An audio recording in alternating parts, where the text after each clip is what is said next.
tout de suite sur Winner One Télévision. Magazine.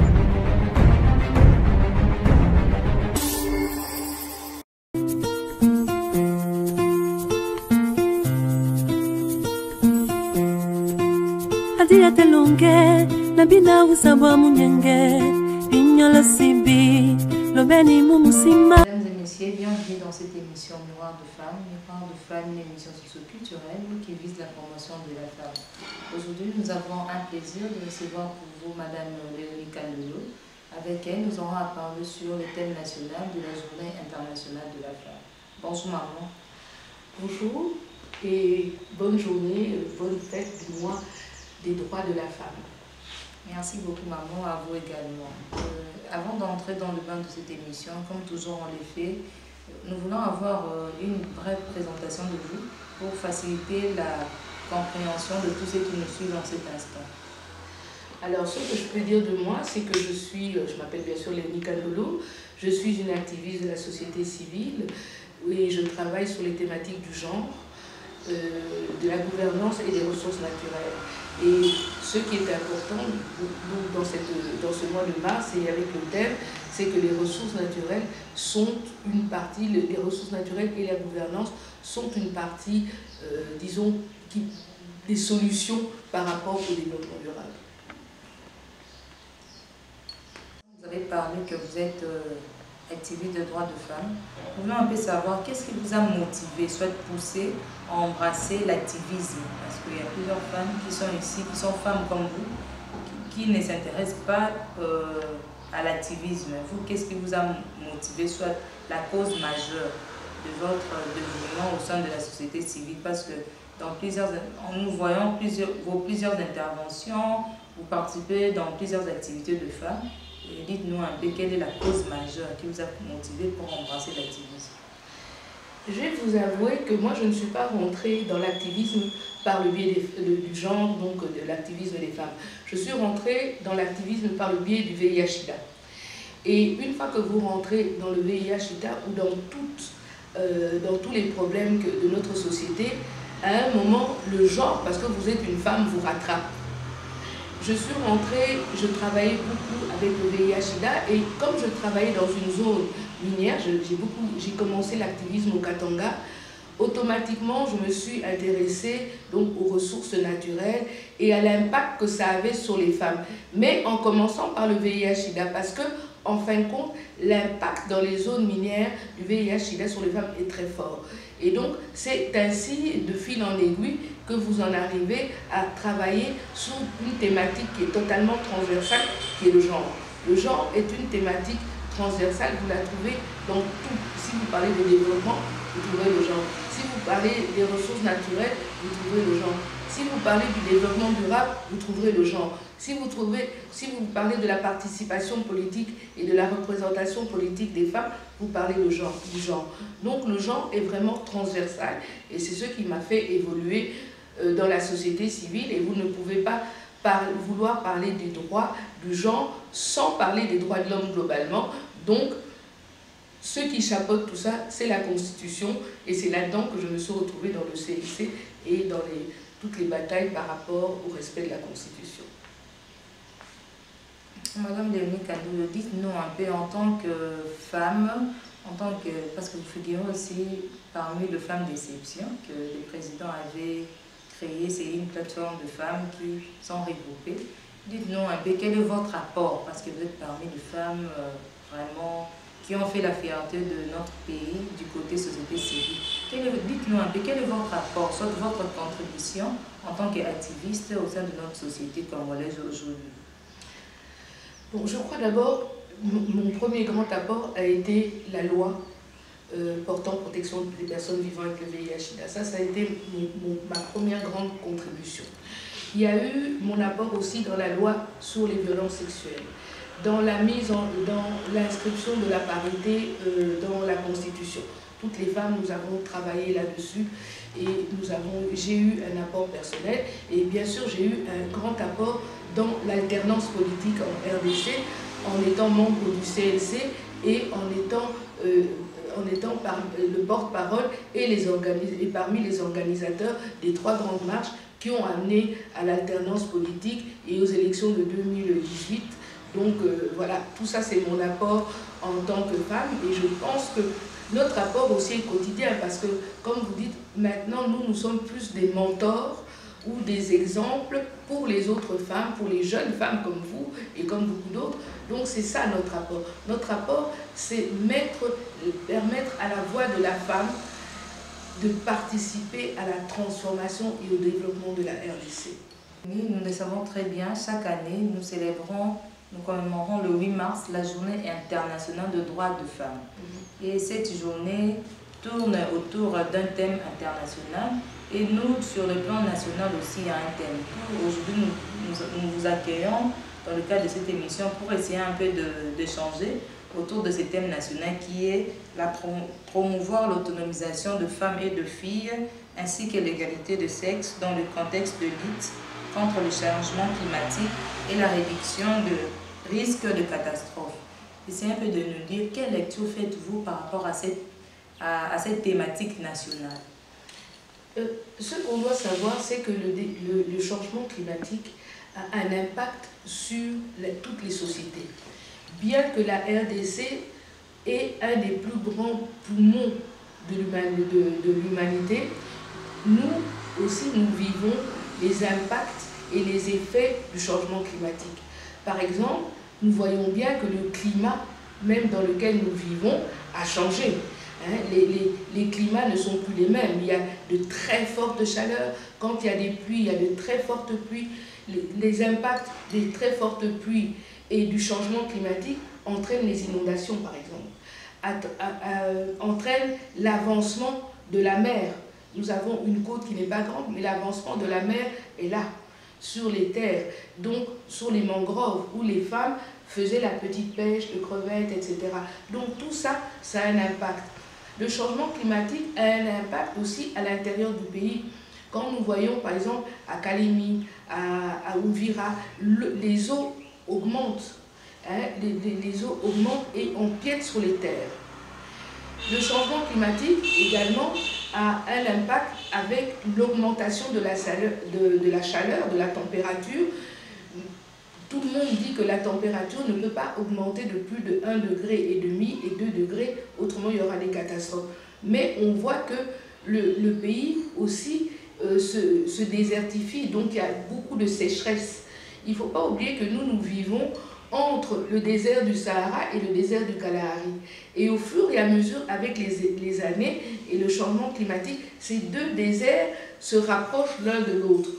Et toutes ces choses-là ont un grand impact sur les femmes parce que les femmes vivent en grande partie, en grande majorité de l'agriculture. Et quand vous avez des sécheresses à répétition, quand vous avez des inondations à répétition, ce sont deux choses antagonistes mais qui font partie du changement climatique. Ça a un impact sur les femmes et sur leur travail. Donc, nous devons préparer les femmes à lutter contre ces transformations et voir comment elles peuvent adapter leur mode de vie, qui est l'agriculture, qui est la sécheresse, l'agriculture, la sécheresse, adapter tout ça pour pouvoir continuer à vivre de leur travail. Comment est-ce que ces femmes doivent lutter? Bon, d'abord par des formations, parce que quand vous avez la sécheresse, vous devez changer de mode de production ou changer vos productions, l'agriculture que vous faites. Donc, il faut former ces femmes à tout ça. Quand vous avez les inondations, il faut aussi former les femmes pour savoir ce qu'elles doivent faire, comment elles doivent gérer la pêche, l'agriculture en période d'inondation. Vous voyez que même ici, à Kinshasa, nous avons de plus en plus d'inondations. Par exemple, toutes les femmes qui font toutes les productions agricoles à Kingabwa, tout ça, elles se rendent compte de ça. Vous savez, nous, vous et moi, qui ne sommes pas des agricultrices, nous ne nous en rendons pas compte directement parce que nous trouvons les produits sur les marchés. Mais vous devez vous dire que les produits vont augmenter de prix si les inondations continuent, par exemple. Donc, il faut que ces femmes obtiennent des formations et qu'on les forme sur des techniques qu'elles peuvent appliquer dans l'agriculture avec le changement climatique. Et je crois, parce que, vous voyez, il faut qu'elles apprennent donc autant à changer les cultures, mais aussi à la transformation. Parce que c'est ça qui fait augmenter la chaîne des valeurs. Donc il faut que les femmes soient formées sur cette chaîne de valeurs pour que le travail qu'elles font soit productif pour elles et pour leurs enfants et leurs familles, bien sûr. Madame Léonie, dites-moi un peu par rapport à cette thématique que nous sommes en train de discuter. D'après vous, vous venez de nous expliquer la lecture que vous faites par rapport à cette thématique nationale.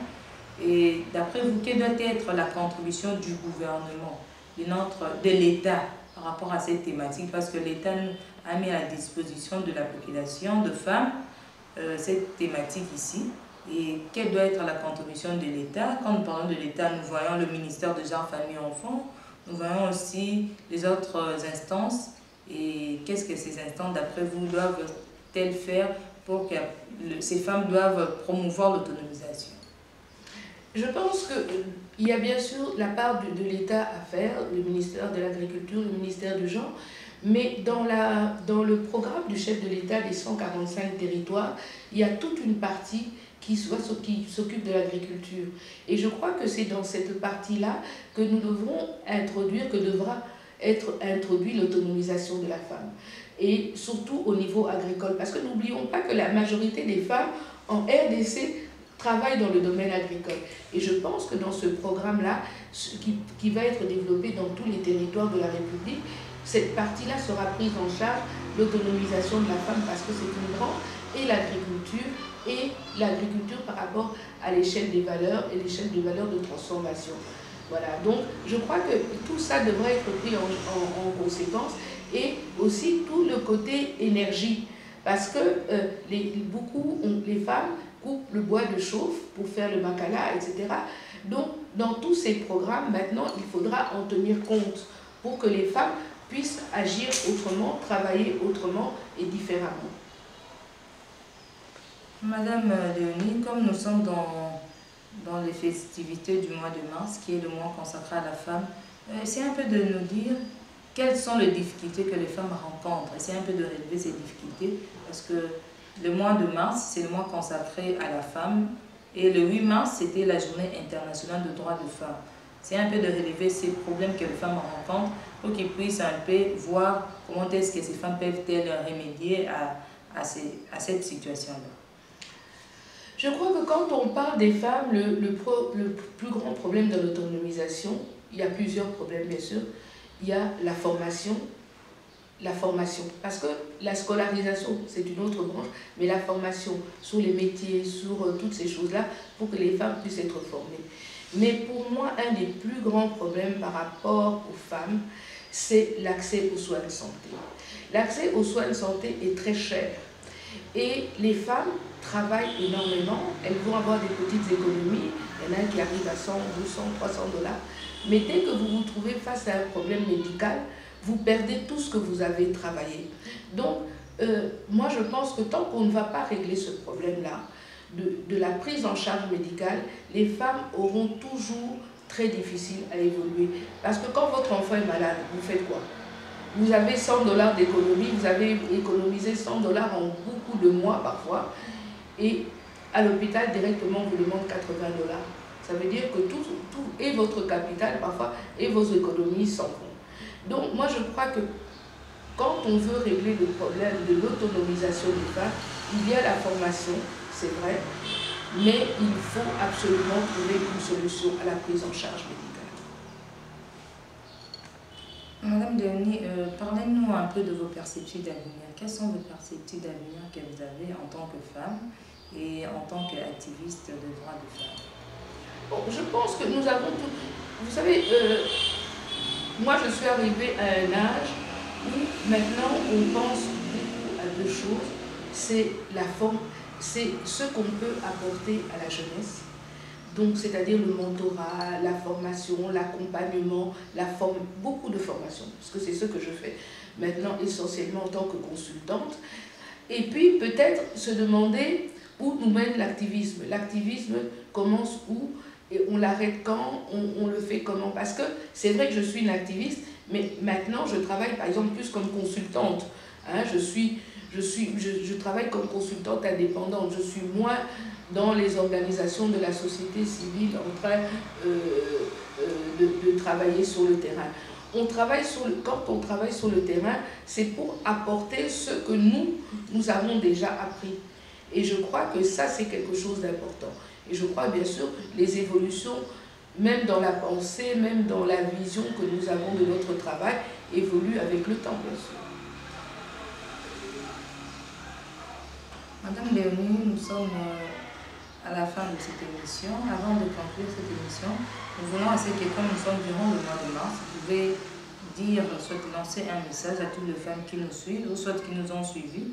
Mais j'aimerais un peu que ce soit un message très, très fort et très enrichi parce que vous venez de le dire sur à cet âge, c'est plus le mentorat. En tant que mentor, un message de réconfort aussi parce qu'il y a plusieurs femmes qui désespèrent par rapport aux problèmes qu'elles connaissent. Mais j'aimerais bien que ce message soit en lingala pour faciliter la compréhension de nos téléspectateurs.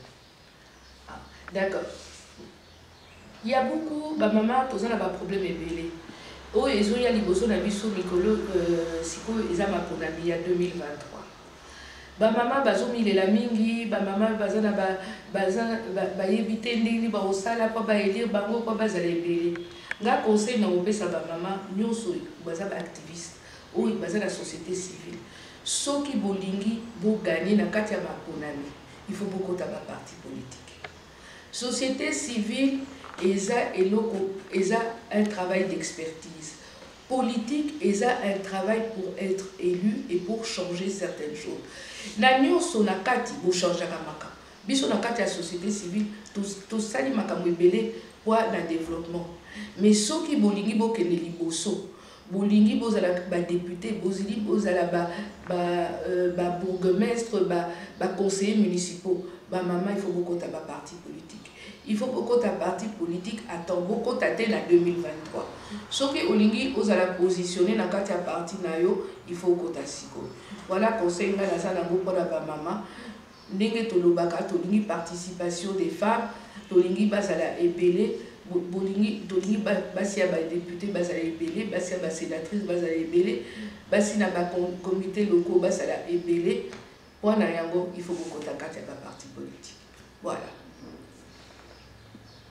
Merci. C'en est fini avec l'émission d'aujourd'hui qui a réussi pour vous Maman Léonie Kandolo. Elle parle tellement bien, donc il n'y a pas l'envie d'arrêter l'émission, mais à la télé, tout est chronométré.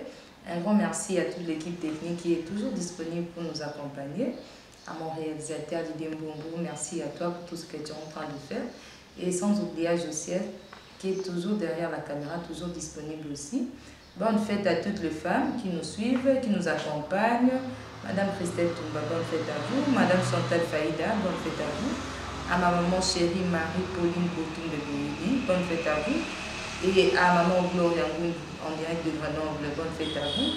Bonne fête à toutes les femmes qui me connaissent et qui nous suivent aussi. Pour toutes vos remarques et suggestions, veuillez nous écrire au plus 243 81 94 60 726. Nous sommes toujours disponibles pour participer à l'émission, vos reportages, nous sommes là. Et pourquoi pas, nous sommes toujours là disponibles. Veuillez vous abonner aussi massivement, je dis massivement, sur notre chaîne Winner One Télévision pour suivre l'intégralité de toutes nos émissions. Pour Bolanda, Bamasolo, la mission Nyonso Auto Yambaba Maman, Nyonso Anto Salaka pour notre spécialité. Donc, vous s'abonner massivement dans Winner One Télévision. Et sur notre page Facebook aussi, Miroir de Femmes, vous allez suivre toutes nos émissions sont diffusées là-bas. On se retrouve très prochainement avec un nouveau numéro. À très bientôt. Bye.